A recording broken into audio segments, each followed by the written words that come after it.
Pourquoi Dieu a créé l'homme?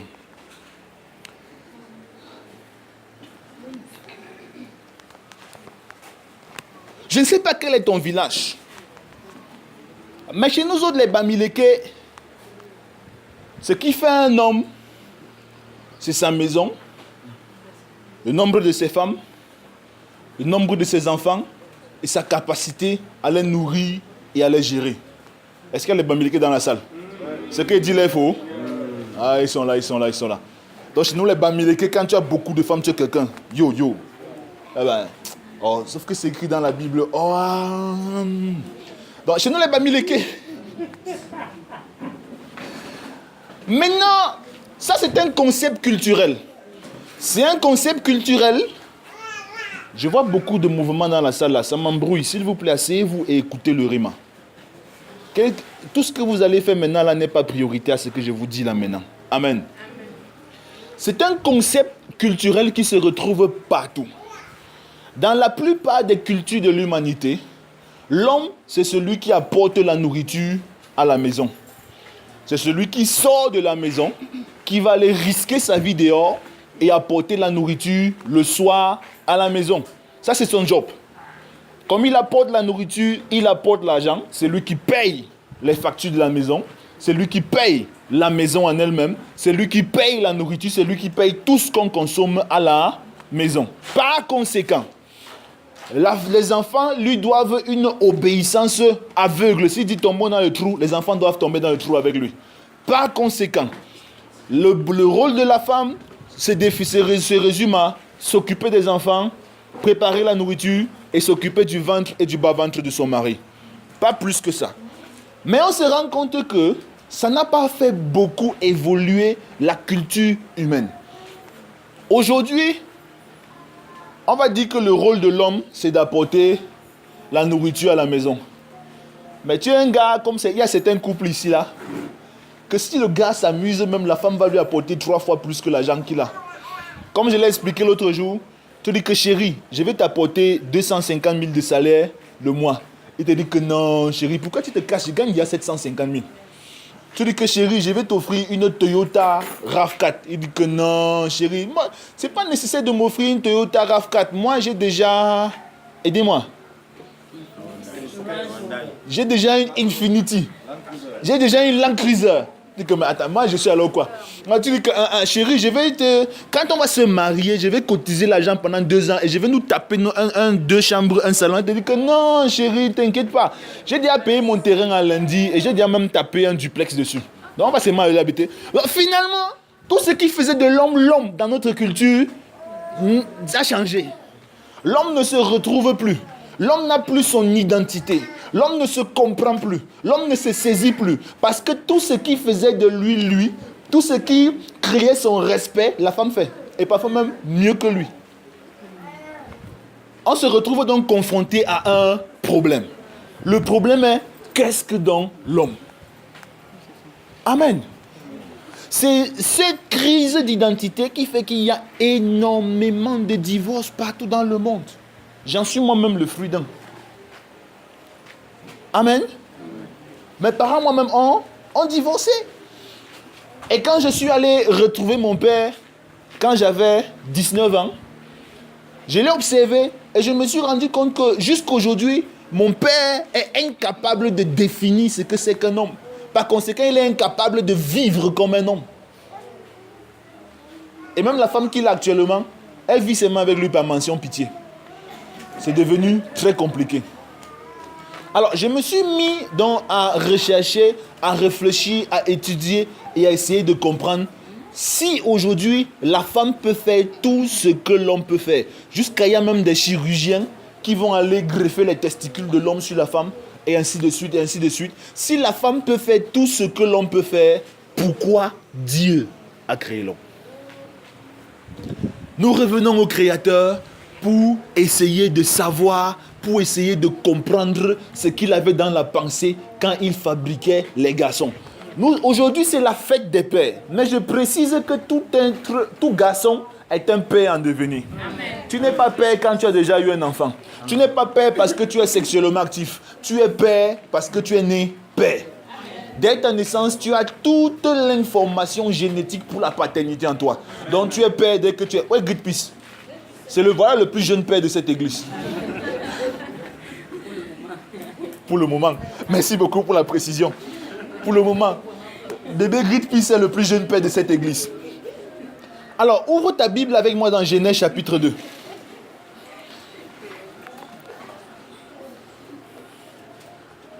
Genèse chapitre 2. Pourquoi Dieu a créé l'homme? Ça, c'est des questions très compliquées.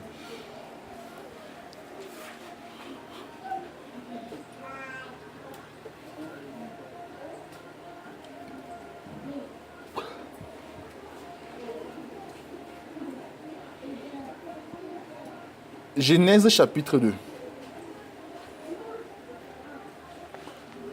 Je vais lire le verset à partir du verset 15. Et t'encourage à regarder dans ta Bible. Genèse chapitre 2 à partir du verset 15. L'Éternel Dieu prit l'homme et le plaça dans le jardin d'Éden pour le cultiver et pour le garder. L'Éternel donna cet ordre à l'homme. Tu pourras manger de tous les arbres du jardin, mais tu ne mangeras pas de l'arbre de la connaissance du bien et du mal, car le jour où tu en mangeras, tu mourras. Dis à ton voisin, tu mourras. Voisin, réponds-lui, ça ne me concerne pas. L'Éternel Dieu dit, il n'est pas bon que l'homme soit seul. Je lui ferai une aide semblable à lui. Verset 19. L'Éternel Dieu forma de la terre tous les animaux des champs, tous les oiseaux du ciel. Il les fit venir vers l'homme pour voir comment il les appellerait, afin que tout être vivant portât le nom que lui donnerait l'homme. Et l'homme donna le nom à tout le bétail, mais il ne trouva point d'aide qui soit semblable à lui. Verset 21. Alors Dieu fit tomber un profond sommeil sur l'homme, qui s'endormit. Il prit une de ses côtes et referma la chair à sa place. L'Éternel Dieu forma une femme de la côte qu'il avait prise de l'homme, et il l'amena vers l'homme. Et l'homme dit, voici cette fois-ci celle qui est l'os de mes os et la chair de ma chair. On l'appellera femme parce qu'elle a été prise de l'homme. C'est pourquoi l'homme quittera son père et sa mère et s'attachera à sa femme, et ils deviendront une seule chair.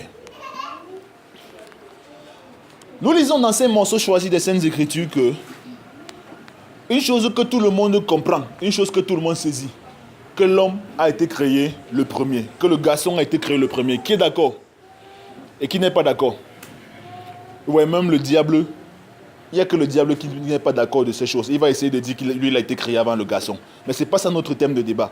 Nous voyons que le garçon a été créé avant la fille. Le mâle a été créé avant la femelle. Il y a donc un principe de primogéniture, comme les gens de gros français disent. Un principe de primogéniture. Primogéniture signifie que je suis né avant toi. C'est tout. Primogéniture signifie seulement né avant l'autre. Il y a un principe de primogéniture. Alors la question que j'ai posée au Saint-Esprit, prophète Miracle, c'est quelle est la raison pour laquelle il a commencé par créer l'homme avant de créer la femme? Qu'est-ce qu'il avait en tête? Qu'est-ce qu'il voulait que l'on fasse? Quel est le but? Quelle est la raison d'être qui a inspiré le Créateur à fabriquer d'abord l'homme avant de fabriquer la femme?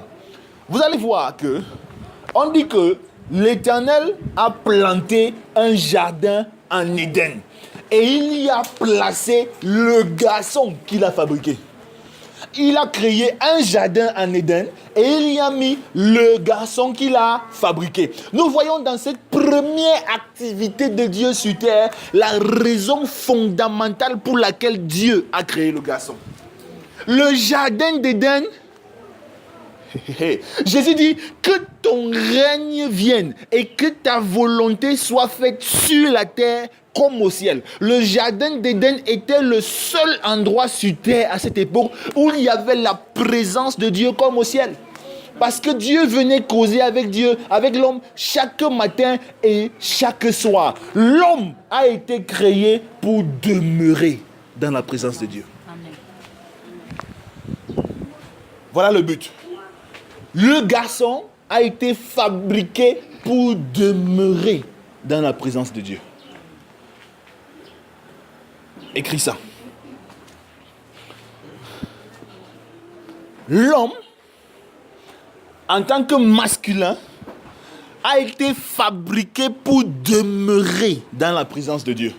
Le but de l'homme à la base, quand il dit multipliez-vous, ce n'était pas que Adam sorte du jardin d'Éden pour aller se multiplier. C'était pour que Adam fasse grandir le jardin d'Éden partout. Et il plante un jardin en Éden et il dépose l'homme là-bas. C'est-à-dire qu'il apporte la présence de Dieu sur la terre et il dépose l'homme dans cette présence. Est-ce qu'il y a un garçon dans cette salle?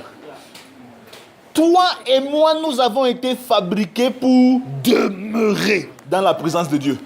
C'est pourquoi les femmes, les hommes qui sont à côté de vous, pour ceux qui sont chrétiens, ne sont jamais satisfaits de leur communion avec Dieu. Est-ce qu'il y a une femme qui peut témoigner de ce que je dis là? Ils ne sont jamais satisfaits.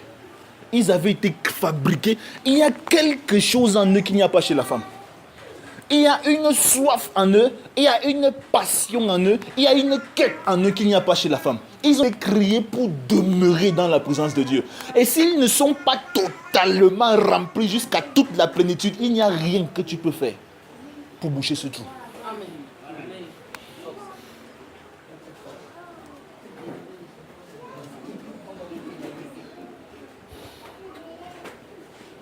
Il n'y a rien que tu peux faire.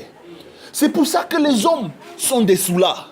C'est pour ça que des hommes tabassent leurs femmes. C'est pour ça que des hommes font toutes choses de bêtises et toutes choses de conneries. Ils sont en train de chercher. Ils disent qu'ils cherchent le plaisir ultime. Mais en fait, ils cherchent Dieu. Amen.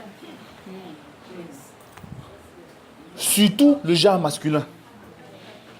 C'est pourquoi les hommes sont capables de tuer pour l'argent. C'est pourquoi les hommes font tout pour obtenir ce qui va les satisfaire au maximum.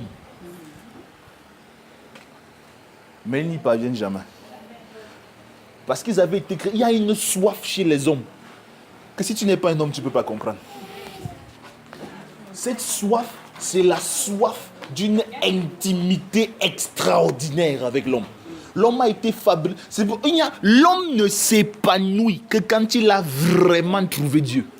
Même quelqu'un qui est chrétien, qui a accepté Jésus-Christ comme Seigneur et Sauveur, mais qui est dans une église où il n'y a pas la culture de la quête de Dieu, où il n'y a pas la passion pour Dieu, ne va pas être épanoui.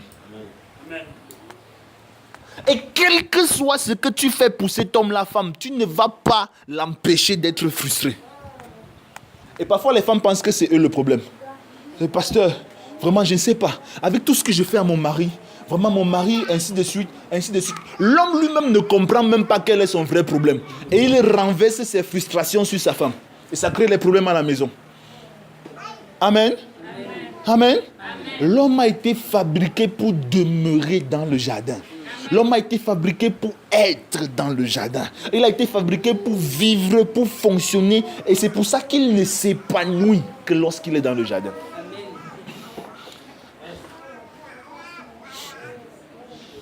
La prochaine fois que le gars te dit qu'il va faire 21 jours de jeûne et de prière, ne l'empêche pas. Ne lui dis pas que tu as déjà trop jeûné. Non, ne lui dis pas que tu es déjà trop mince. Hein, frère Michel? Non, où est la sœur Kozavine? Sœur Kozavine. Ne lui dis pas que tu es déjà trop mince. Laisse-le qu'il fasse ses 21 jours de prière. Quel que soit ce que tu lui disais, tant que ça ne sort pas de la bouche de Dieu, tant que Dieu lui-même ne lui dit pas arrête de jeûner, personne ne peut l'empêcher de jeûner.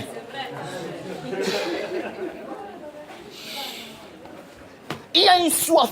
Parce que quand Dieu va lui dire arrête de jeûner, Dieu va déposer quelque chose dans son cœur qui va le tranquilliser. Si tu ne déposes pas dans son cœur, tu ne peux pas l'empêcher de jeûner. Amen. Tu ne peux pas l'empêcher de chercher Dieu. Amen. L'homme a été créé pour demeurer dans la présence de Dieu. C'est pour ça qu'il est né le premier. C'est pour ça qu'il est né le premier. C'est pour ça qu'il est né le premier. Quand il demeure, et vous voyez comment le couple idéal, quand il demeure dans la présence de Dieu, Dieu lui donne une femme. Quand Dieu le remplit d'amour, il communique cet amour à cette femme. Quand il a tout vidé son cœur, il revient. Quand tout ce que Dieu lui donne, il peut communiquer à la femme, il revient. Il peut communiquer à la femme, il revient. Voilà pourquoi Dieu a créé l'homme. J'insiste, le but fondamental que Dieu a donné à l'homme, Que la raison pour laquelle Dieu a créé l'homme, c'est pour qu'il demeure dans la présence de Dieu. Le jardin d'Éden, c'est la présence de Dieu sur terre. C'est la présence de Dieu sur terre. Aujourd'hui, le jardin d'Éden, quand tu acceptes Jésus-Christ comme Seigneur et Sauveur dans ta vie, le jardin d'Éden, c'est ton cœur. Vous les femmes, vous avez des hommes autour de vous. Ce sont vos frères, ce sont vos pères, ce sont vos maris, ce sont vos collègues, ce sont vos amis. S'ils ont accepté Jésus comme Seigneur et Sauveur dans leur vie, comprenez que le jardin d'Éden, c'est leur cœur.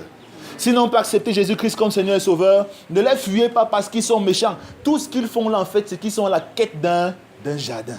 Ils sont en train de rechercher un jardin. Seulement, ils ne savent même pas comment on recherche. Ils ne savent même pas en fait ce qu'ils cherchent. Amen. Ils sont à la quête d'un jardin. Aidez-les à découvrir ce jardin. Aidez-les à comprendre ce jardin. Et lorsque ce jardin s'établit dans leur cœur, aidez-les à demeurer dans ce jardin. Amen. C'est la raison pour laquelle, parmi les apôtres, il n'y avait pas de femmes. C'est la raison pour laquelle Dieu appelle généralement plus les hommes que les femmes. Parce que le ministère nécessite une vie totalement sacrifiée pour vivre toute ta vie dans la présence de Dieu. Ce n'est pas parce que les hommes ont quelque chose de plus que les femmes. C'est parce que Dieu connaît la raison pour laquelle il a créé les hommes. Vous avez compris maintenant? Mais les hommes n'ont rien de plus que les femmes. C'est juste qu'ils sont fabriqués comme ça. Il faut qu'ils soient constamment dans la présence de Dieu pour que le ministère fonctionne. C'est pour ça que Dieu appelle plus les hommes que les femmes. C'est pour ça que les hommes créent les sectes. C'est pour ça que les hommes créent les religions. C'est pour ça que les hommes créent toutes sortes de boissons. C'est pour ça que les hommes créent chaque jour des choses, des structures, des systèmes bizarres pour chercher le plaisir. Donc, le fait que l'homme soit créé pour demeurer dans la présence de Dieu fait donc de l'homme la fondation de la famille. Dis à ton voisin la fondation. Dis encore la fondation. La famille, c'est l'homme et la femme. La famille, ce n'est pas le père, la mère et les enfants. La famille, c'est le père et la mère. Il y a des gens qui stressent. Depuis que je suis marié, vraiment, je n'ai pas les enfants. Et alors? L'enfant n'est pas automatique, l'enfant n'est pas obligatoire. La famille, c'est l'homme et la femme. La Bible dit que Dieu les bénit et dit, multipliez-vous. L'enfant est une bénédiction. Le mot latin benedicta signifie une bonne parole ou alors une parole qui ajoute quelque chose dans ta vie. Donc l'enfant est un ajout, c'est un plus. Maintenant, il ne faut pas confondre l'accessoire et l'essentiel. Amen. On disait en latin, accessorium sequitur principal, c'est-à-dire que c'est l'accessoire qui suit le principal. L'enfant, c'est l'accessoire, c'est la bénédiction, c'est le plus que Dieu peut décider de donner comme il peut décider de ne pas donner. Ça ne doit pas faire que ta famille ne soit pas une famille heureuse. Une famille, c'est un homme et sa femme. J'ai bien précisé, et sa femme. Donc, la prochaine fois que l'oncle du village te dit que non, il faut prendre une autre femme, tu lui dis que mon oncle, j'ai une femme, Dieu est content, ça me va. L'homme étant né le premier, étant né pour demeurer dans la présence de Dieu, cela fait de lui naturellement la fondation de la maison. C'est pour ça que Dieu crée l'homme. Dieu parle d'abord à l'homme avant de créer la femme.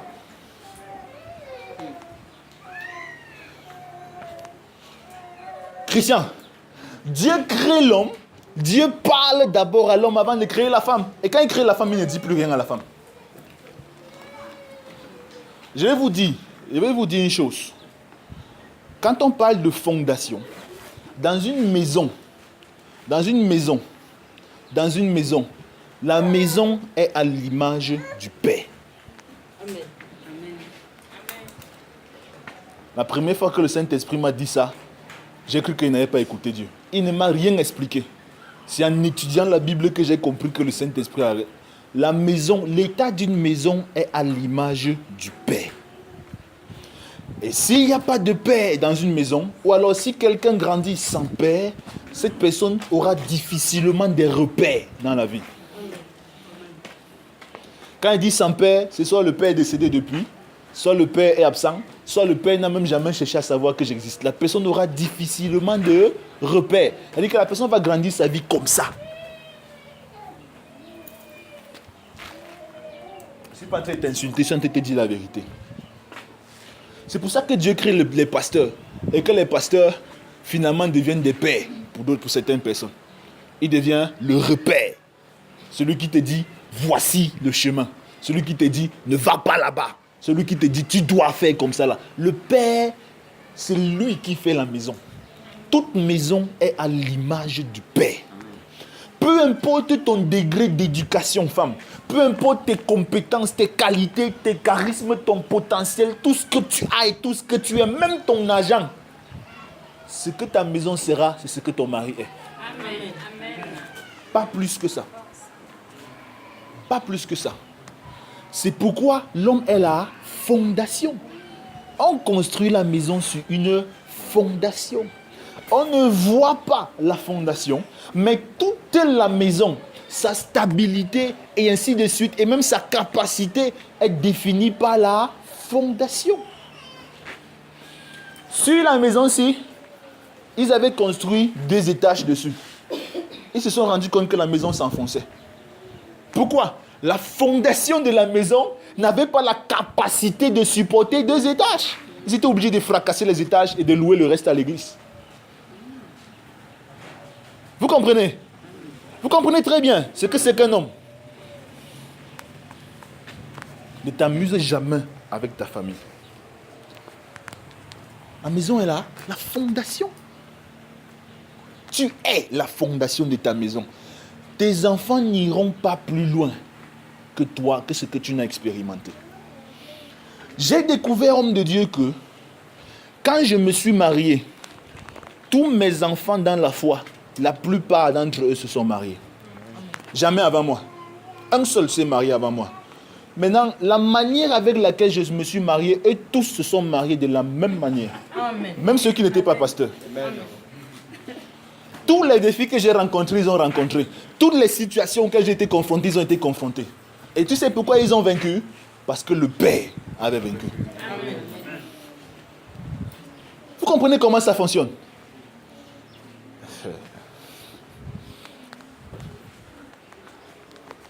Si la fondation est défaillante, l'édifice sera défaillant. Aujourd'hui, les Africains sont pauvres. Est-ce que c'est à cause des Blancs? Ce n'est pas à cause des Blancs, c'est à cause de nos pères. Je vais dire quelque chose qui va scandaliser les gens ici. À l'époque des colons, pardon, regardez la Dion, est-ce qu'il y a le sel là? À l'époque du colon, quand tu avais le CEP, on te prenait dans l'administration. Quand tu savais lire et écrire ton nom, on te prenait de donner du travail. Les colons ont introduit dans l'idée de nos pères que quand tu as le diplôme, tu auras le travail. Et quand tu auras le travail, tu auras l'argent. Mais en fait, eux, ils cherchaient des auxiliaires à l'administration parce qu'ils se préparaient à partir. Mais quand ils sont partis, cette idée est calée dans la tête de nos pères que quand tu dois fréquenter, tu vas avoir l'argent demain. Oh, c'est un gros mensonge. C'est un gros mensonge. Et nous voyons aujourd'hui des gens qui ont le doctorat et qui se plaignent de PayPal, qui n'ont pas le travail. C'est PayPal qui devait créer l'entreprise pour eux.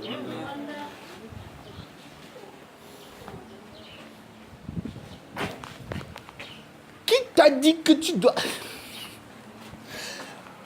On nous disait, grandis, il faut bien étudier. Quand tu seras grand, tu vas aller travailler et tu auras un peu d'argent. Et tu auras ta part d'argent ici dehors. Le problème, c'est que quand tu travailles là, tu gagnes combien? 100 000. Il n'y a pas de problème quand tu es seul. Mais dès que tu prends une femme, tu mets derrière toi là, la galère commence. Ah, merci beaucoup frère. 100 000 devient 100 francs. Il a tout compris, il a tout résumé. 100 000 devient 100 francs. Amen. Ça commence à être extrêmement difficile. On se rend compte que nos pères n'avaient pas raison. Le fait d'avoir fréquenté, d'avoir eu beaucoup de diplômes n'est pas nécessairement signe de réussite sociale. Notre père, nos pères Le blanc avait appris à nos pères à fréquenter pour avoir du travail. Nos pères nous ont appris à fréquenter pour chercher le travail. Dès que nous avons nos masters, nous déposons 250 dossiers. Qui fait souvent ça ici? Voilà, ils sont là. Nous déposons des dossiers. Nous passons toute notre vie à courir après le travail, à courir après l'argent. Ce que nos pères n'avaient pas compris, que le colon ne leur avait pas dit, c'est que celui qui cherche l'argent est un pauvre qui va finir pauvre.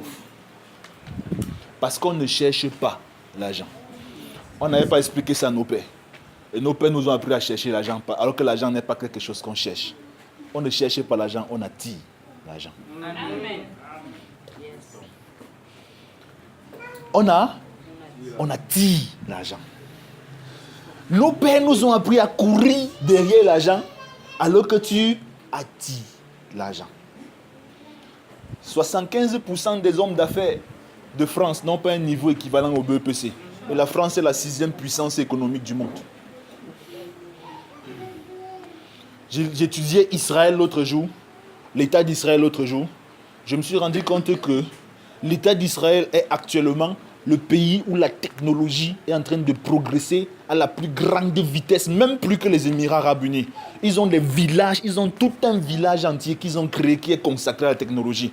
Et Israël est le pays où on dépose le plus de brevets par an dans le monde. Ils déposent plus de 2000 brevets par an dans le monde. Les Israélites, les Juifs. Donc, quel que soit ce que tous les musulmans de la terre font, ils ne peuvent pas détruire Israël. Les gars crient chaque jour des concepts et des choses pour se défendre. Maintenant, ce qui est bizarre dans ça, c'est que le ratio des étudiants avec les brevets est complètement désordonné. C'est généralement des bacheliers qui se passionnent pour l'informatique et qui entrent dedans et qui commencent à créer des choses. Des gens qui n'ont pas de diplôme académique, qui n'ont pas de diplôme universel. Et ils attirent des ressources, des investissements étrangers extraordinaires dans leur pays. Bill Gates à quel niveau? Mark Zuckerberg à quel niveau? Le gars pèse 37,4 milliards de dollars et il a abandonné l'école la première année d'université. On attire. Mark Zuckerberg, c'est le fondateur de Facebook. On attire l'argent. On ne cherche pas l'argent. Ses copains qui étaient master de leur... On dit quoi de leur promotion? On dit quoi? Major de leur promotion, ils les emploient. Ceux qui ont continué sont venus faire le test de doctorat dans sa boîte. Et il les paye. Amen. Maintenant, certains blancs ont compris qu'on ne cherche pas l'argent, qu'on attire l'argent, ils sont devenus riches. Mais il y a une autre valeur. Comment? Il y a une autre valeur au-dessus de ça que la plupart des êtres humains n'ont pas compris. C'est que, au lieu de chercher l'argent, au lieu d'attirer l'argent, il faut vivre pour une cause qui est supérieure à l'argent. Amen. Amen. Il faut vivre pour une cause qui est supérieure à l'argent. Ceux qui arrivent à ce niveau ne s'intéressent plus à l'argent. Mais ceux-là, leur nom reste dans l'histoire. Il y a beaucoup de milliardaires sur terre que personne ne connaît et qui vont mourir incognito. Mais il y a des gars qui, la plupart du temps, n'avaient pas nécessairement l'argent de baigner pour leurs enfants le matin, mais leurs noms vont rester dans l'histoire. J'aime citer le pasteur Martin Luther King. Vous croyez qu'un pasteur touche combien? Dans tous les pays du monde, les pasteurs ne touchent rien. Mais il est resté dans l'histoire. Amen. Amen. Il est resté dans l'histoire. Nos pères ne nous ont pas appris à marquer l'histoire de notre vie. Mais Jésus nous a dit, et Jésus fonctionne dans la 3e dimension.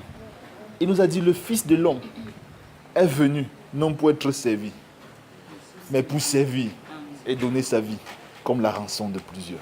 Amen. Et la Bible conclut son histoire dans Philippiens. C'est aussi pourquoi Dieu l'a souverainement élevé et lui a donné le nom au-dessus de tout nom, afin qu'à la mention du nom de Jésus, tout genou fléchisse. Il y a une dimension de vie où l'argent n'est plus ton problème. Où la question, où tu ne t'intéresses plus des coups boursiers, tu ne t'intéresses plus des cracks boursiers, de l'attentat qu'il y a eu à Londres et de l'argent que tu vas perdre et des capitaux, tu es au-dessus de ça. Tu vis pour une cause. Nos pères ne nous ont pas appris, c'est pour ça que nous sommes restés pauvres. Alors vous comprenez ce que j'ai dit quand j'ai dit que le père est la fondation d'une maison. Si vous trouvez le livre Rich Dad, Poor Dad de Robert Kiyosaki, lisez-le.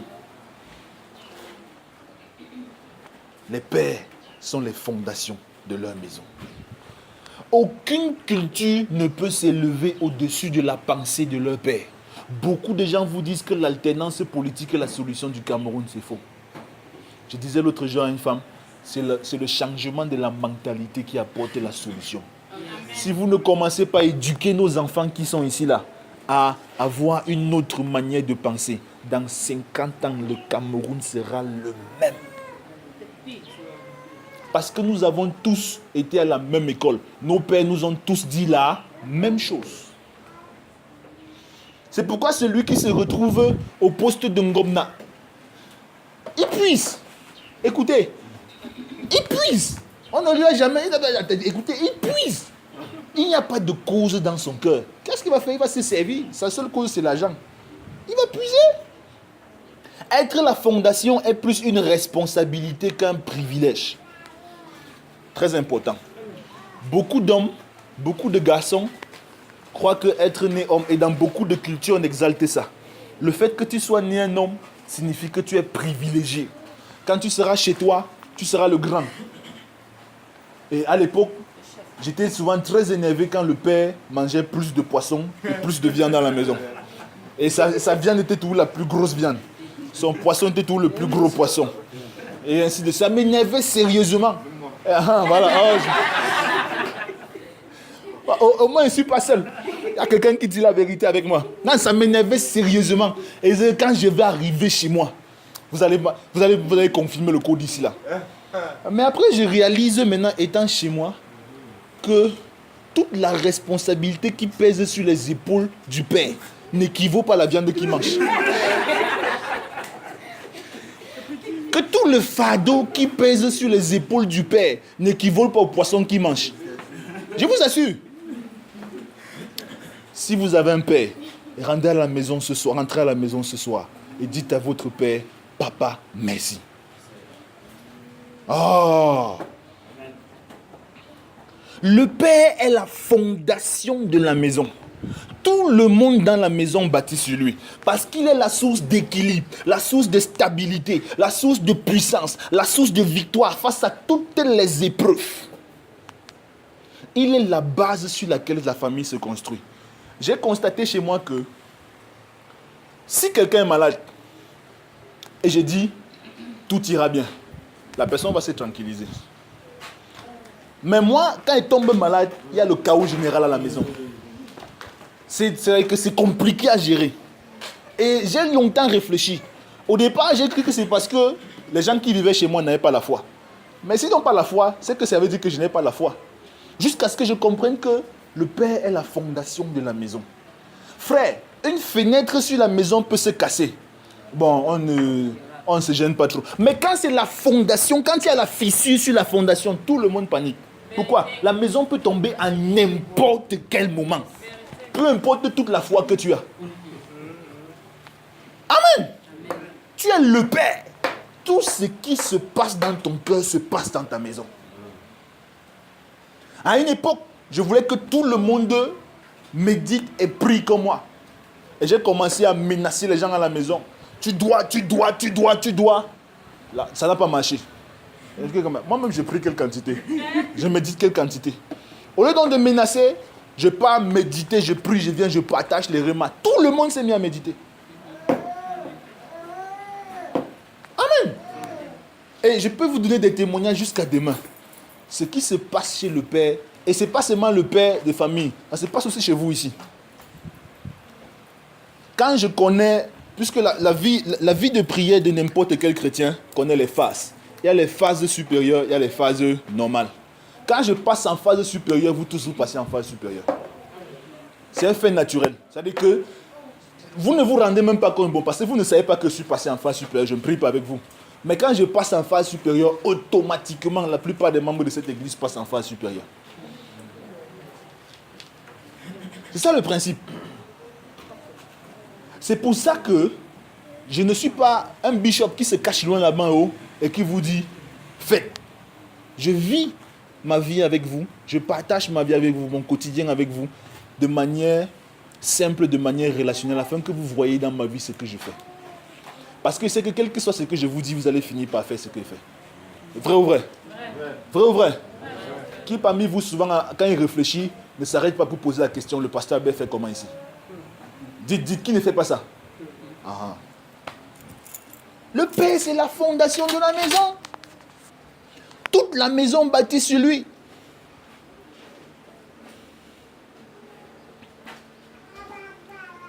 Le Père est non seulement la fondation de la maison, mais le Père est un travailleur.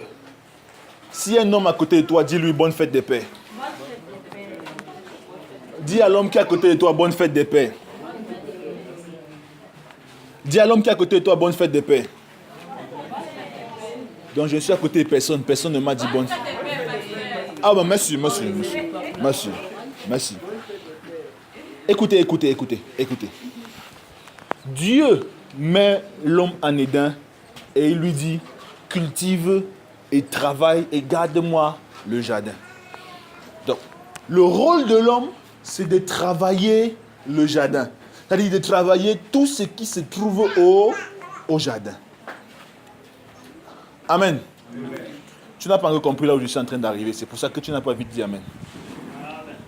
Maintenant, généralement, d'après ce que le père où j'ai grandi m'a appris, quand il a passé une bonne journée de travail, il dit, je rentre à la maison me reposer. La question que je lui pose, c'est la famille se trouve où? Non. Chez Adam, sa famille se trouvait où? Donc la famille fait partie du travail.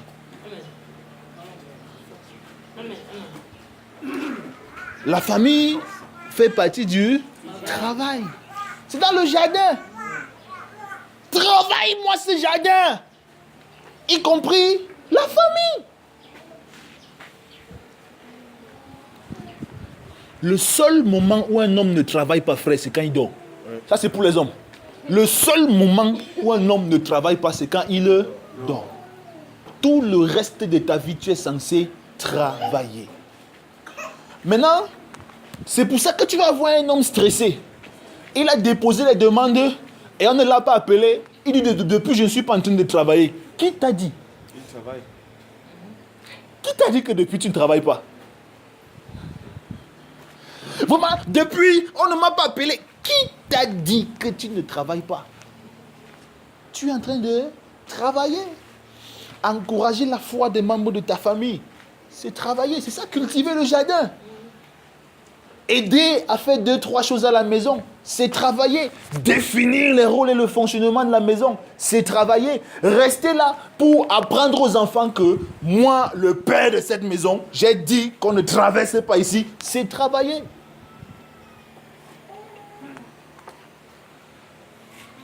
Donc les hommes, la maison n'est pas ton dortoir.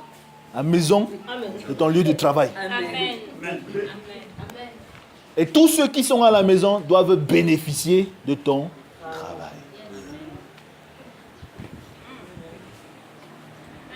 Quelqu'un dit, j'aime mon pasteur. Maintenant, comprenez comment le travail d'Adam fonctionne. Son travail a commencé où? Dans la présence de Dieu. Chez nous en Afrique, on nous avait appris que c'est la femme qui doit se lever la première et qui doit dormir la dernière. Vrai ou vrai? C'est vrai dans le nom de Dieu.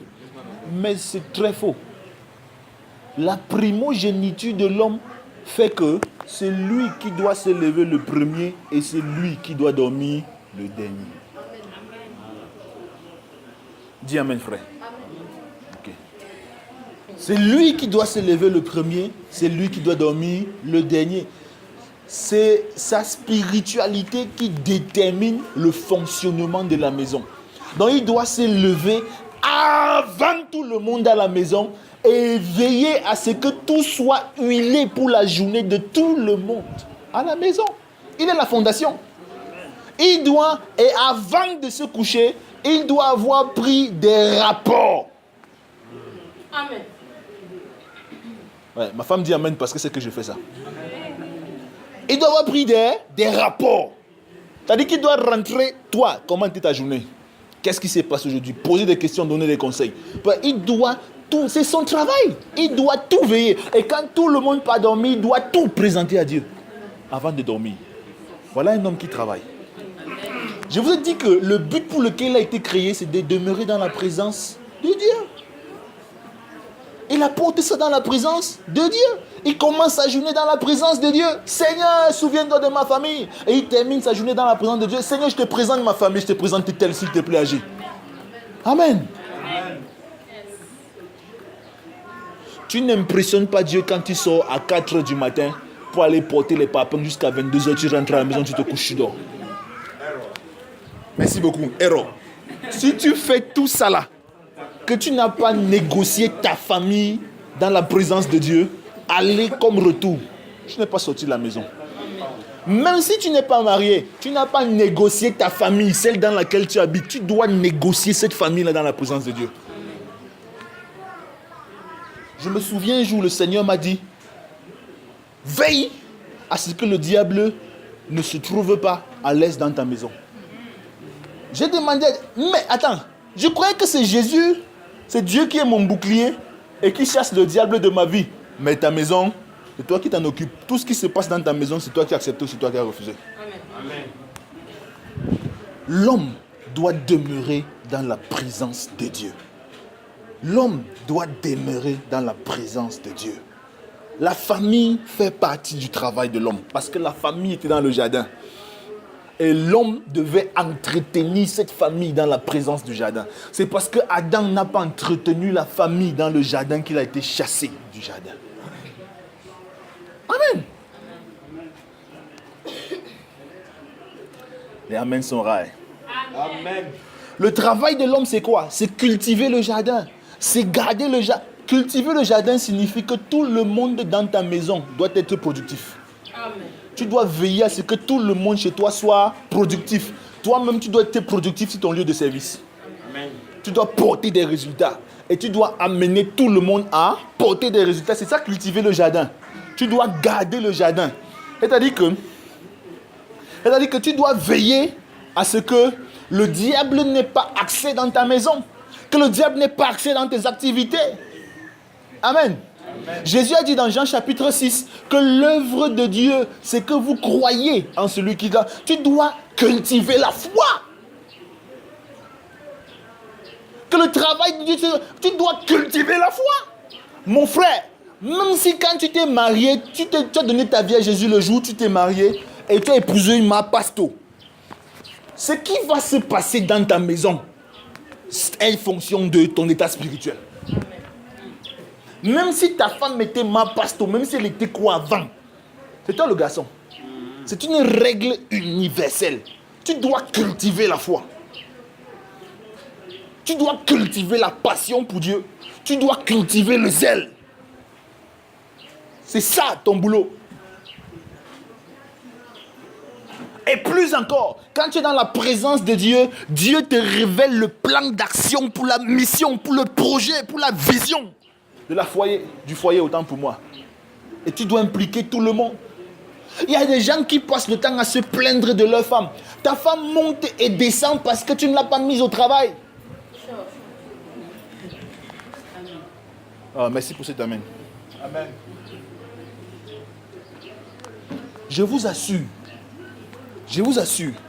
si ta femme, si tu es concentré sur la route, ta femme va marcher sur la route avec toi. Amen.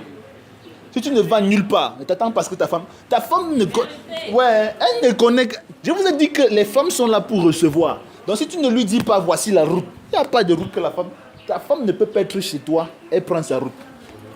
Je vous ai dit qu'il ne peut pas y avoir deux visions dans une maison. Amen. Le mot dit, c'est deux, ça crée la division.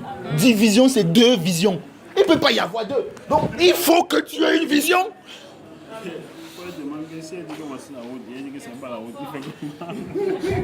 Que quoi? S'il dit que voici la route et elle dit que ce n'est pas la route, il fait comment? Ça veut dire que tu ne l'as pas suffisamment préparé pour lui montrer la route. Vous savez ce que Jésus a fait? Est-ce que vous savez ce que Jésus a fait? Est-ce que vous savez ce que Jésus a fait? Christ, l'église est l'épouse de Christ, non?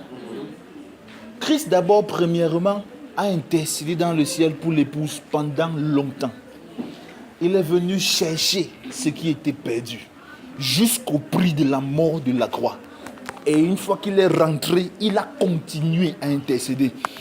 Pour moi, c'est un aveu d'échec de dire que ma femme n'a pas voulu. Ouais, non. Voilà la vérité, j'ai dit ça aujourd'hui. J'ai jamais dit ça, mais aujourd'hui j'ai dit. Pour moi, c'est un aveu d'échec. C'est que tu es très pressé, tu dois travailler dans la prière. Écoutez, les femmes sont... C'est Dieu qui a créé les femmes, non? C'est Dieu qui a créé les femmes, non? C'est Dieu qui a créé les femmes, non?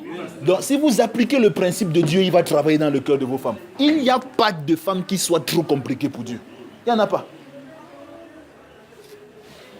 C'est ton travail de l'amener. Alléluia. Amen. Les amens sont très rares dans l'église aujourd'hui. Amen. Ah, le jour où je me suis assis comme ça et ma femme m'a prêché le concept de Kingdom Purpose. Moi, je me suis assis comme ça et dit que mince. C'est même moi qui ai amené le concept là à l'église de la main. Déjà que tu prêches encore ça, je lui ai demandé d'écrire un livre sur ça. Parce qu'elle avait tellement bien compris ce qu'elle a expliqué, même ce qu'elle n'avait pas encore bien compris, ce qu'elle a bien expliqué, ainsi de suite. Le Seigneur a fait son travail. Si Dieu l'a fait pour ma femme, c'est qu'il y a de l'espoir pour toi. Amen. Donc, le travail de l'homme implique cultiver le jardin, garder le jardin, croire en Christ, nommer les animaux. Je vais vous expliquer ce que c'est que nommer les animaux ici, donc je n'ai pas besoin de revenir dessus. Nommer les animaux, c'est-à-dire réaliser le projet divin que j'ai reçu dans l'intimité avec Christ. Pour nous autres les chrétiens, nous avons une seule mission pour tous les chrétiens. Chercher premièrement le royaume de Dieu et sa justice. On ne se casse pas pour deux choses. La seule mission que Dieu nous a donnée, c'est chercher premièrement le royaume de Dieu et sa justice. Il a dit dans Marc chapitre 16, allez et prêchez la bonne nouvelle à la création. Matthieu chapitre 28, allez et enseignez les nations. Ou alors allez et faites de toutes les nations des disciples. Luc chapitre 24, que la bonne nouvelle... c'est que la bonne nouvelle du royaume sera prêchée à toutes les nations en mon nom. Jean chapitre 20 verset 21, cette parole vous a été écrite afin que vous croyiez que Jésus-Christ est le Fils de Dieu. C'est une seule chose. Kingdom Purpose. Ça veut dire que l'homme doit identifier sa place dans la course du Kingdom Purpose. Il doit identifier la position que Dieu attend de lui. Et quand il aura identifié la position, il doit contaminer sa femme avec cette position. Et ensemble, ils vont courir dedans. Dis à ton voisin contaminé. Dis à ton voisin contaminé. Dis à ton voisin contaminé.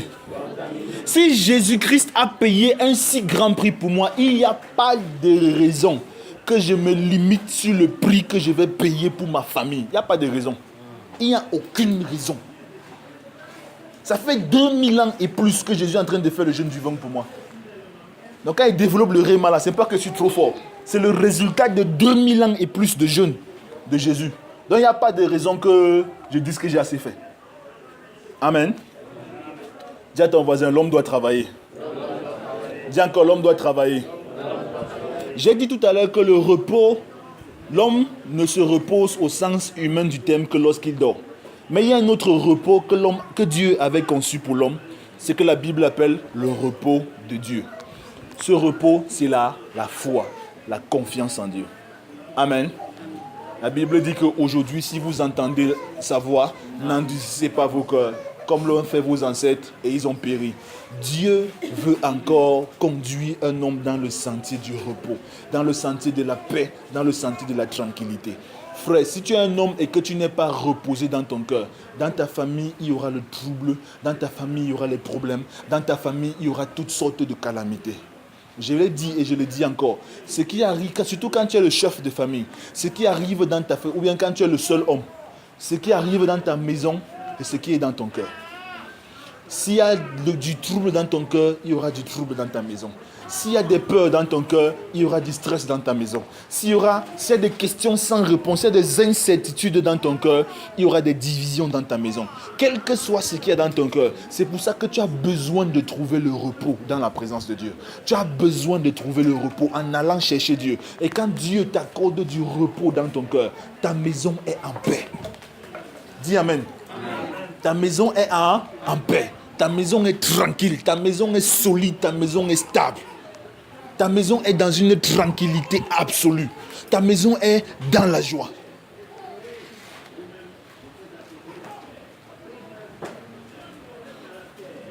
Dis Amen.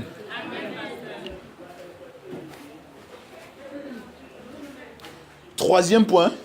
J'espère qu'on va finir aujourd'hui.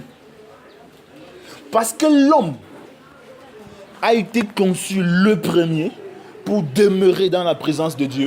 Il est le leader de la famille. Ça, c'est incontestable.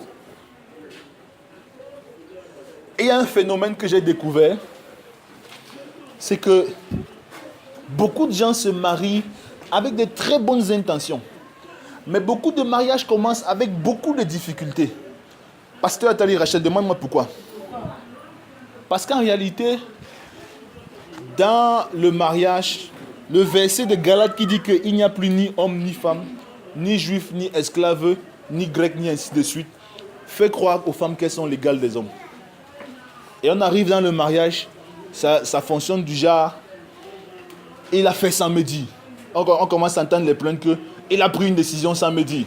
On entend les plaintes du genre, il a fait sans me consulter. Et ainsi de suite. Et la femme se fâche. Il veut même poser. Voilà, elle se retrouve. On avait décidé ensemble. Maintenant, il est parti faire maintenant autre chose sans me dire. On entend beaucoup de plaintes de ce genre chez les chrétiens. Ni de nouveau. Surtout les femmes. Mais ça, c'est dû au fait qu'elles ne comprennent pas que l'homme est le leader de la maison.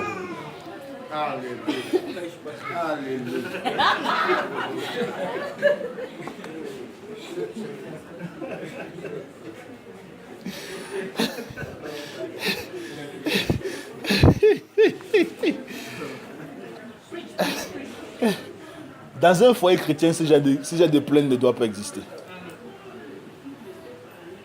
Si j'ai des plaintes, ne doit pas exister. Le problème, c'est que on oublie qu'il ne peut pas y avoir deux chefs. Il ne peut pas y avoir deux responsables de même rang dans une maison. Ni dans rien d'autre. C'est strictement impossible. Un des Chanel. C'est impossible. Ça ne peut pas marcher. Ça ne peut pas marcher. L'homme est le leader. C'est la primogéniture qui lui confère ses droits. Maintenant, qu'est-ce qui fait de lui le leader? Premièrement, c'est lui qui reçoit la vision et qui en assume la responsabilité. Ça veut dire que chaque décision qui est prise, il est le seul à en assumer la responsabilité. Quand ils sont arrivés dans le jardin, le jour où ils ont mangé le fruit, que fait Dieu quand il vient? Quelle est la première question qu'il pose? Adam, où es-tu? Mais la Bible nous enseigne que Dieu connaît tout, non? Que Dieu est omniscient, non? Comment Dieu peut demander à Adam où il se trouve alors qu'il sait là où Adam se trouve? Vous ne vous êtes jamais posé la question là? Comment Dieu peut dire Adam où es-tu alors qu'il sait où Adam se trouve? Le où es-tu n'était pas dans quelle situation géographique tu te trouves. Le où es-tu était ton poste est resté vacant. Comment ça? Il a laissé sa femme jouer le rôle de leader. Adam a été un mari démissionnaire. Et à chaque fois qu'un mari démissionne de sa responsabilité, le couple connaît la catastrophe. À chaque fois, il est le leader. Amen. Quand un mari peut prendre une mauvaise décision, le couple va passer au travers de cette décision-là. Mais ce sera moins pire que si la femme avait pris la bonne décision. Merci ma femme pour cette main. Ce sera moins pire. Parce que si la femme joue le rôle de leader, le couple connaît naturellement la catastrophe. Donc, femme, si tu es sage, dans ce genre, dans quelle que soit la situation, mets la pression sur ton mari. Même si c'est le genre de mari, comme le pasteur Abel qui parfois n'aime pas prendre les décisions, il te dit que femme, tu pensais quoi ici là? Ne te laisse pas prendre au piège. Mets la pression sur ton mari, dis-lui ce que tu dis, je fais. La stabilité de ton couple en dépend. Et la stabilité de tes enfants en dépend.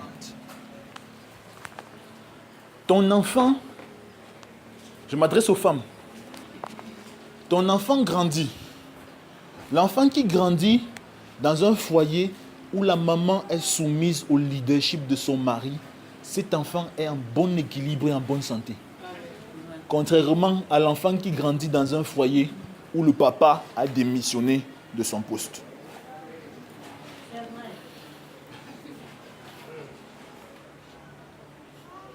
Le mâle est celui dont la tâche consiste à chaque fois à recevoir et assumer la responsabilité du leadership. Même si sa femme dort au ciel, c'est-à-dire que même si elle est spirituelle jusqu'à elle dort seulement, il faut au ciel. Il revient à l'homme la responsabilité de prendre les engagements pour créer le futur et l'histoire de la famille. C'est l'homme qui doit le faire. Amen. Il y a des gens qui ont vécu dans des maisons où ils n'ont pas de père. Je vous dis un secret. Cherchez-vous des vrais pères spirituels. Vous savez pourquoi? Demandez-moi pourquoi.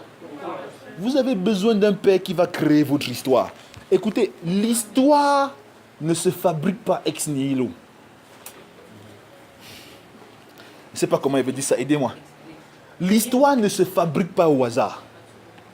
Il y a des éléments qui doivent être mis en compte, qui doivent être pris en compte pour ensemble constituer ton histoire. Ça veut dire que si tu ne prends pas ces éléments en compte, tu auras une histoire farfelue, bizarre et catastrophique. Cherchez des pères spirituels qui sont des véritables pères. Un père est un repère, est un modèle, est une source d'inspiration. Cherchez-les. Il y en a qui sont ici, qui sont de passage. Mais je vous dirais que si vous avez un pasteur, ne prenez pas ce pasteur pour votre copain. C'est lui qui va faire votre histoire. Merci beaucoup, ma fille. Non. Attends, je vais prendre. Merci. C'est le téléphone de son père. Quand ça sonne, il faut qu'elle lui donne son téléphone. Donc, s'il ne prend pas, c'est qu'il n'y a rien à faire. Elle va que récupérer et venir me donner. Amen. Cherchez des pères. Cherchez des gens, même si c'est un pasteur qui a ton âge, même si c'est ton petit frère, Dieu va l'utiliser. L'histoire se fabrique, l'histoire se crée. Cherchez des gens qui ont un contact avec Dieu. Et soumettez-vous à leur leadership. Ils vont vous aider à faire votre histoire. Amen. Amen. Amen. Dieu peut te révéler ton avenir. Voici un prophète dans la salle. Dieu peut te donner des prophéties extraordinaires sur ton avenir. Mais crois-moi, ce que Dieu ne dit pas souvent, c'est que ces prophéties sont connectées à un repère spirituel. Amen. Il a confirmé. Ces prophéties sont connectées à un repère spirituel. Tu ne trouves pas le bon repère, tu n'auras rien. Amen. Tu n'auras rien. Cherche. Il peut ne pas ressembler au genre de... Peut-être que tu voulais que le pasteur Abel ait les plaquettes de chocolat. Mais lui, il a les abdos des Africains. Peut-être que tu voulais être dans une église où il y a les micros. Mais ici, le micro, c'est le téléphone. Ainsi de suite. Il n'y a pas de problème. Mais cherche un repère. Crois-moi, ton histoire se fera au travers de lui. Non pas qu'il va aller toquer une porte pour venir te mettre dedans. Non pas qu'il va faire quelque chose. Mais il y a parfois, il va élever une prière. La prière là va t'accompagner comme ça là jusqu'à tu vas arriver quelque part. Amen. Oui. Cherchez de vrais repères. Les Africains, surtout les francophones, n'aiment pas les repères. Quand nos enfants grandissent, nos enfants entrent dans la vie en faisant quoi? En copiant les repères qu'ils ont autour d'eux. Amen.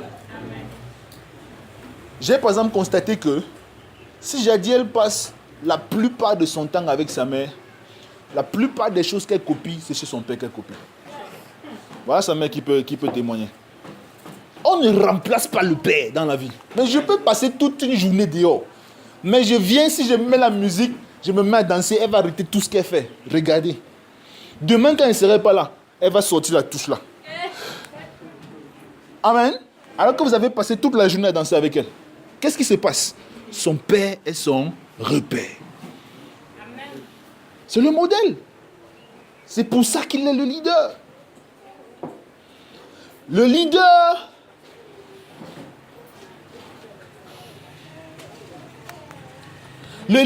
est celui qui contamine la famille avec la vision. Celui qui contamine la famille avec la vision. Le leader est celui qui contamine la famille avec la vision. Le leader est celui qui contamine la famille avec la vision. Je disais hier à un frère que, mon frère, il a dit que je lui ai dit que tu es un homme. En tant qu'homme, tu es obligé d'avoir des principes et des valeurs qui tiennent leur source de Dieu et que tu sois prêt à les défendre devant qui que ce soit. Amen. Ce que je ne lui ai pas dit, c'est que ce sont ces principes et ces valeurs qui vont constituer l'identité de ta famille. Tous ceux qui connaissent ma famille savent que chez moi, le mot salaire, on ne connaît pas la définition du mot salaire. On ne connaît pas la définition du mot salaire chez nous. On connaît la définition du mot Dieu pouvoir. C'est quoi? C'est le principe et ce sont les valeurs. Ce sont mes principes et mes valeurs. Et dans ma maison, on fonctionne comme ça. On ne connaît pas la définition du mot dette dans ma maison. C'est strictement interdit. Donc, chez moi, la dette est plus pire que le vol et que le péché. On ne connaît pas la définition du mot prêt chez moi. Et on ne s'amuse pas avec la dîme. Comme dans le ventre de ta mère, tu commences à payer la dîme. Amen. Voilà ce que c'est qu'un leader. Quatrième point, un leader est le modèle de la maison. Quand les enfants qui sont autour de vous, il y a des enfants qui ne sont même pas de votre maison, mais qui vous apprécient. Vous ne savez même pas. Mais laissez-moi vous dire une chose, à vous qui êtes les garçons. Ce que vous ne savez pas, c'est que tous les enfants qui sont autour de vous, à chaque fois qu'ils arrivent quelque part où ils ont besoin de prendre une décision, ils se réfèrent toujours à vous. Tous les enfants qui vous apprécient, qu'ils soient, même les enfants de vos voisins, ils ne se réfèrent que rarement à leurs femmes, aux femmes. Ils se réfèrent toujours au comportement des hommes. Toujours. Ça veut dire que quoi? Ça veut dire que les enfants, ou alors la génération future, va interpréter le monde avec les lunettes des pères. J'ai dit ceci. La génération future interprète le monde avec les lunettes des pères. Interprète le monde avec les lunettes des pères. Qu'est-ce que tu vois? C'est ce que tu vois que ton enfant va voir. J'ai grandi dans un quartier, Espoir. Qui connaît le quartier Espoir? C'est un quartier où les plus de 50 ans bagarrent. Les 30 ans bagarrent avec le tournevis. Les plus de 50 ans bagarrent avec les coups de poing. Les 30 ans bagarrent avec le tournevis et les couteaux. Et les petits bagarrent avec le bâton et la raclette. Donc, ça se suit de père en fils. Amen. C'est le rythme normal. Un enfant qui a grandi dans ce quartier, tu lui expliques que la bagarre c'est quelque chose de mauvais, il va te demander de quelle planète tu sors. Vous me comprenez? Il va te demander de quelle planète tu sors.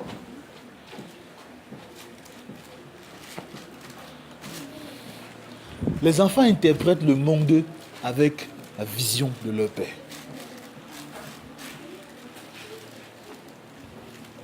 Il peut être arrivé de n'avoir pas eu de père.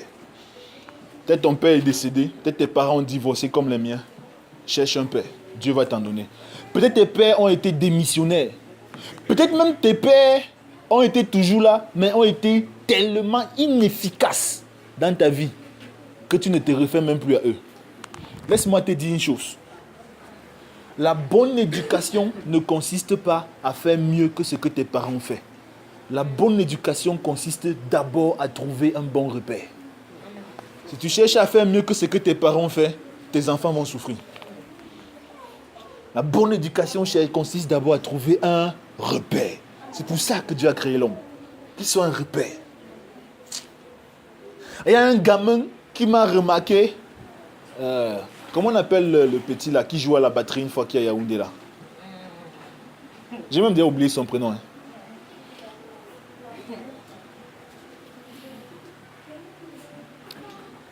C'est le neveu d'Annie. Comment on appelait le petit garçon là? Hein? Je l'ai délivré en 2000, je ne connais même plus. Ça fait 2000 il y a longtemps. J'ai même déjà oublié son nom. Mais vous savez, ce garçon ne m'a jamais oublié.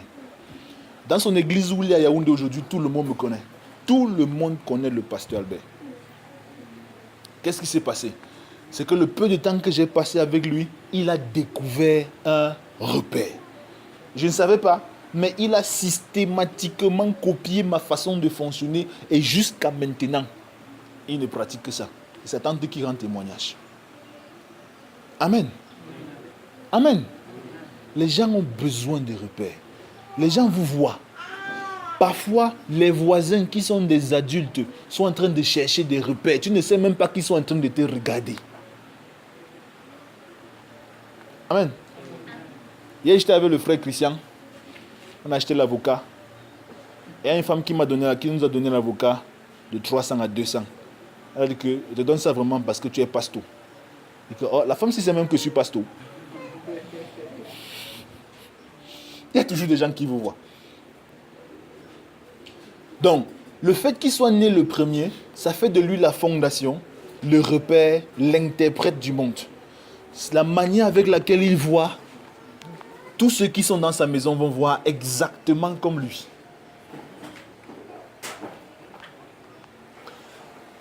Ton enfant et ta femme ne seront jamais meilleurs que toi.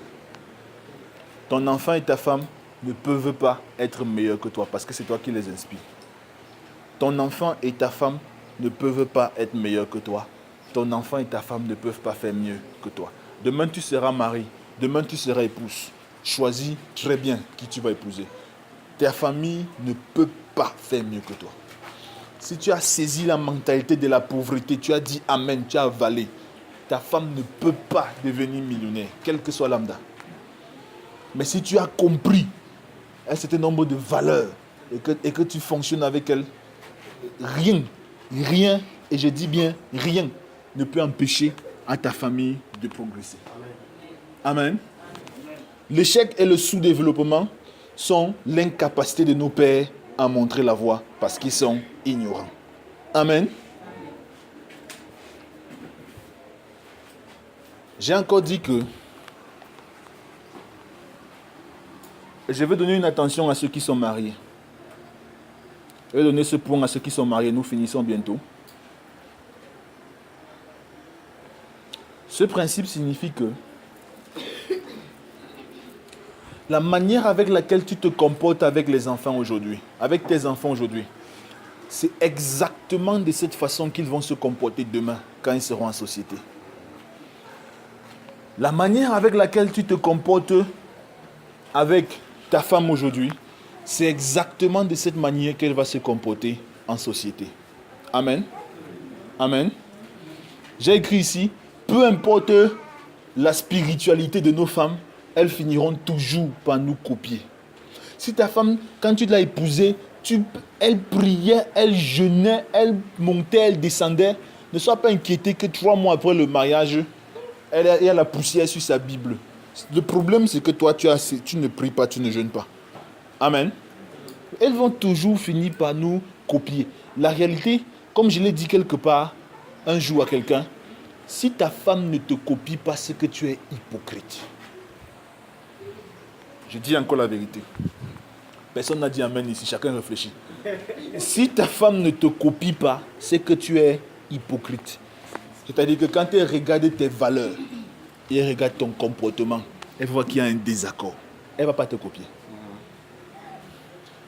Si ta femme ne fait pas comme toi, si elle n'adhère pas, si elle n'adopte pas tes valeurs, c'est que tu ne les pratiques pas.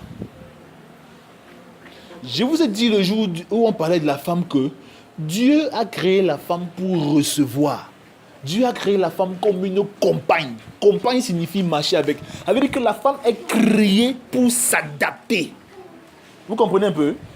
Ça veut dire que la femme est créée pour s'adapter. Donc si ta femme ne s'adapte pas, c'est qu'il y a quelque chose dans ton comportement qui lui fait bizarre.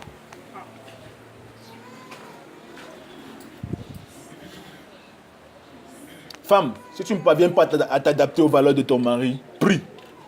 Amen. Amen. Dieu va aider ton mari. Dieu va aider ton mari. 5e point, et je crois que c'est l'avant-dernier. Le fait que l'homme soit créé le premier, le fait que l'homme soit créé pour demeurer dans la présence de Dieu, fait que c'est en l'homme que Dieu investit tout ce dont la famille a besoin pour grandir. C'est en l'homme que Dieu investit ça. Vous comprenez pourquoi chaque femme doit dépendre de son mari. C'est en l'homme que Dieu investit tout ce dont la famille a besoin pour fonctionner. Vous savez ce que cela signifie? Je vais scandaliser une femme ici. Femme, ce n'est pas à cause de tes capacités que tu touches 400 000. C'est à cause de ton homme.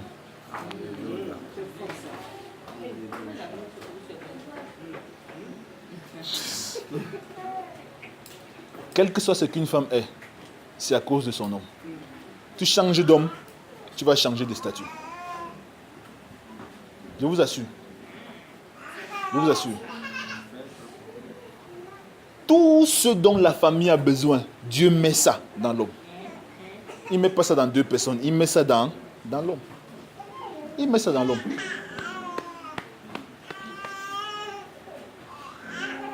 Si pour que toute la famille devienne Kingdom Purpose, il faut que l'homme soit d'abord Kingdom Purpose. C'est pourquoi j'ai dit ici un jour que même si tu touches 800 000 et que ton mari touche 75 000, viens déposer à terre. Amen les sœurs. Viens déposer à terre. On va voir ça, on va voir ce point. Parce que le fait d'être leader lui donne pas le droit, mais le devoir d'être le distributeur des ressources de la maison. Je n'ai pas dit le droit, j'ai dit le devoir.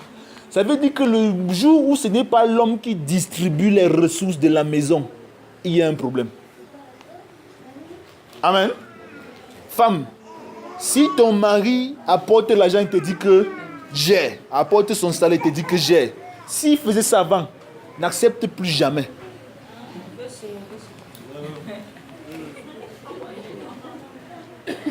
Parce que tu bloques sa promotion financière quand tu fais ça.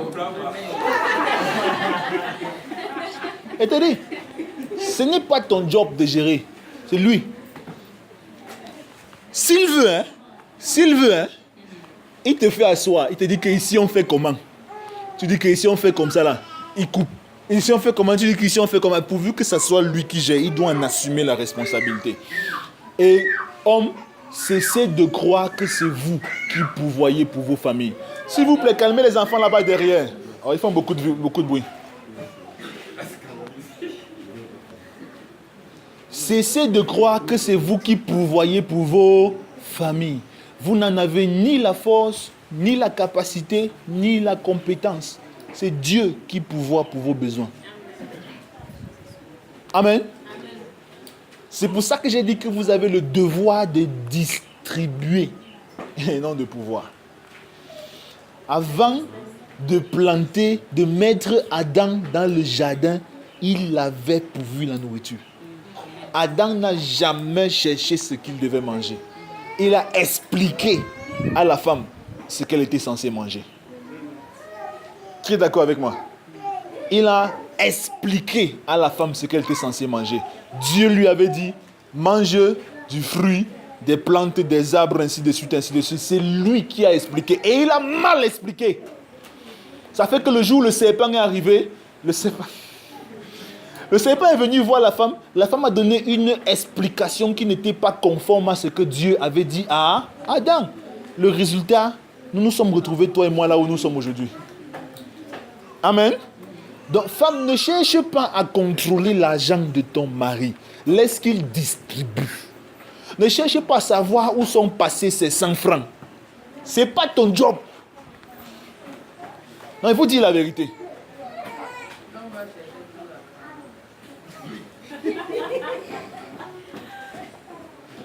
Il va distribuer ce qui est arrivé à la maison, maman.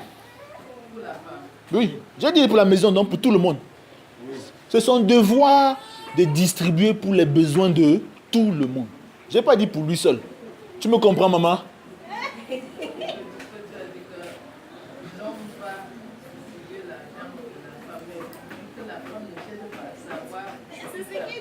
Maman, ce que je suis en train de dire, c'est que ce n'est même pas dans la pensée de Dieu que l'homme est son agent, que la femme est son agent. Parce que les deux sont une seule chair. Il y a une seule famille, un seul foyer, un seul couple, une seule poche.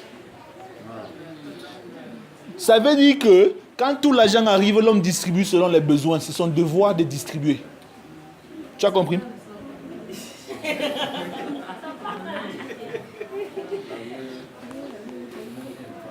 Si ton mari est un vrai homme, il va mettre les besoins de toute sa famille avant lui. Amen. C'est un vrai homme. Il va marcher à pied pour que toute sa famille soit à l'aise. Amen. Il y a quelqu'un qui s'est levé pour aller boire l'eau, c'est très grave. Dieu investit dans l'homme. Vous voyez comment Dieu... Vous voyez ce que je vous dis là. Soit tu es chrétien, soit tu n'es pas chrétien. Tu es chrétien, tu fonctionnes. Et je vous assure, ça rend la vie familiale tellement simple, tellement facile à vivre, tellement ainsi de suite, ainsi de suite, ainsi de suite. C'est moi qui distribue tout l'argent à la maison. C'est-à-dire que c'est moi qui décide qui fait quoi avec quel argent à la maison. Pas parce que je suis un grand chef, pas parce que je suis le boss, mais parce que c'est mon devoir. Amen. C'est mon devoir. Et c'est mon devoir de trancher et de dire à ma femme, bon, madame, la quantité là, tu fais ce que tu veux avec. De dire à Rufine, bon, voilà ta part. Et de dire à Jadiel, bon, d'abord, presque tous les besoins de Jadiel, c'est moi qui achète, sauf quand je ne suis pas disponible. Donc, quand il y a besoin de Jadiel, je dis, ok, je tranche la partie si j'achète pour Jadiel, j'achète pour... Voilà, c'est mon devoir, c'est mon travail. Amen.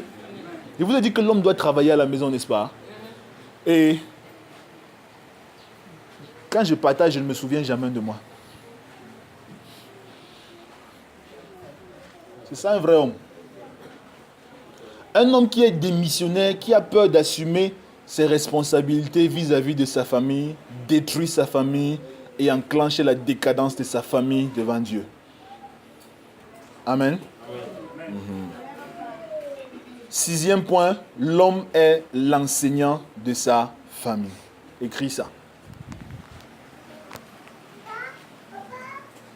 L'homme est l'enseignant de sa famille. L'homme est l'enseignant de sa famille. Ça veut dire que tu dois prêcher chez toi. Tu t'amuses même pas avec ça.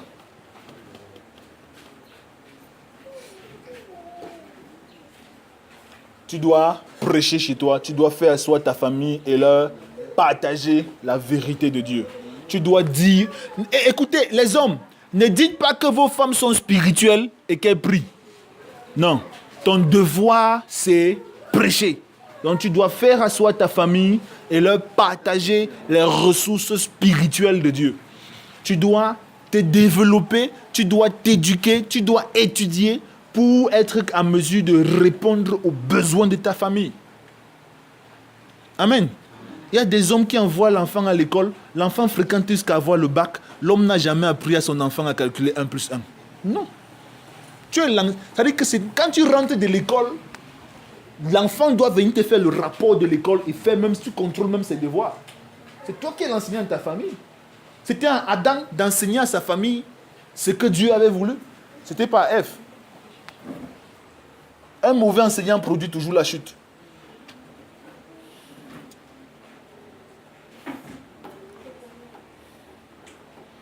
L'homme, dernier point, est un donneur naturel. L'homme est un donneur naturel. L'homme est un donneur naturel. Nous avons dit que ce qui satisfait la femme, c'est ce qu'elle reçoit. Maintenant, la vérité aussi, c'est que ce qui satisfait l'homme, c'est ce qu'il donne. Amen. Amen. Ce qui satisfait l'homme, c'est ce qu'il donne. Écoutez, l'homme est né pour donner. Donc, si tu vis avec un homme, et tu marches avec un homme, et que ce qu'il te donne ne correspond pas à ce que tu voulais, à ce que tu souhaitais, refuser cela, c'est l'insulter.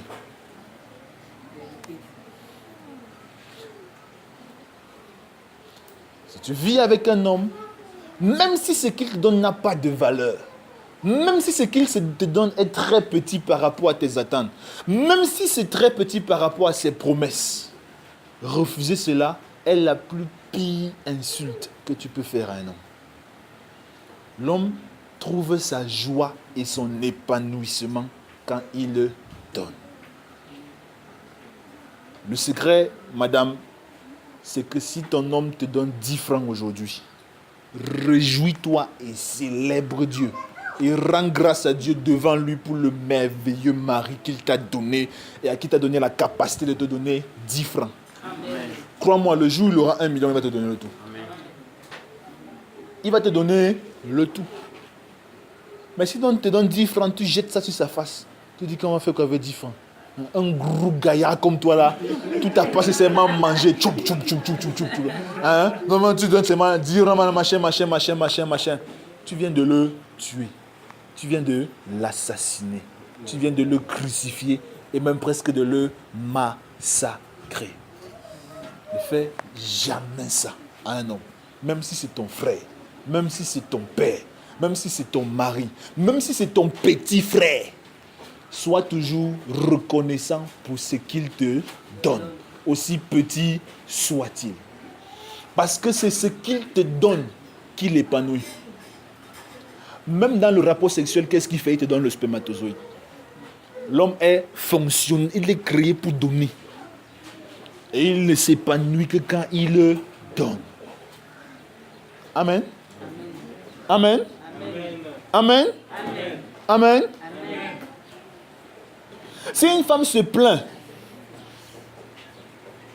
non, je ne vais pas parler de ça. Retiens seulement, s'il te plaît, femme.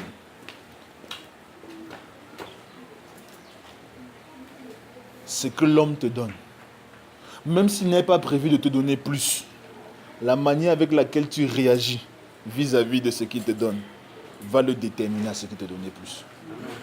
Rien ne fait plus plaisir à un homme que de savoir que ce qu'il donne est apprécié, est accepté, est reconnu. Il n'y a rien qui fasse plus plaisir à un homme que ça. Tu peux passer toute une année à ne rien donner à un homme. Tu peux passer 20 ans à ne rien lui donner. Il peut dire cadeaux, machin. Mais à chaque fois qu'il te donne quelque chose, tu reçois avec joie, avec reconnaissance. Il ne se plaindra jamais. Contrairement à la femme. Vous avez compris? Vous avez compris? C'est comme ça que Dieu nous a créés. Donc femme, tu n'impressionnes pas ton mari quand tu lui fais beaucoup de cadeaux. Tu impressionnes ton mari surtout quand tu es reconnaissant vis-à-vis de ce qu'il te donne. Et ta manière de te comporter quand il te donne une petite chose détermine s'il va te donner les grandes choses ou pas. On a vu des hommes qui peuvent donner même une maison aux inconnus dehors, mais qui chez eux sont incapables de donner 100 francs. Et à chaque fois on les insulte, on dit que ce sont des hommes qui sont méchants, qui sont mauvais, ainsi de suite. Mais il faut revenir à la source. Quand il a commencé à te donner 10 francs, comment est-ce que tu as réagi? Quand il t'a donné 25, à l'époque où il n'avait que 25, comment est-ce que tu as réagi? À l'époque où il ne savait pas gérer l'argent. Femme, sachez aussi que vos maris grandissent. Ils peuvent avoir des défauts aujourd'hui et s'améliorer. À l'époque où il ne savait pas gérer l'argent, il s'est embrouillé, il a tout dépensé, il est rentré à la maison avec 250. Comment est-ce que tu as réagi? Ainsi de suite, ainsi de suite, ainsi de suite, ainsi de suite. L'homme est un donneur naturel. L'homme est un donneur naturel. Un verset qui concerne l'homme, c'est le verset qui dit: il y a plus de bonheur à donner qu'à recevoir.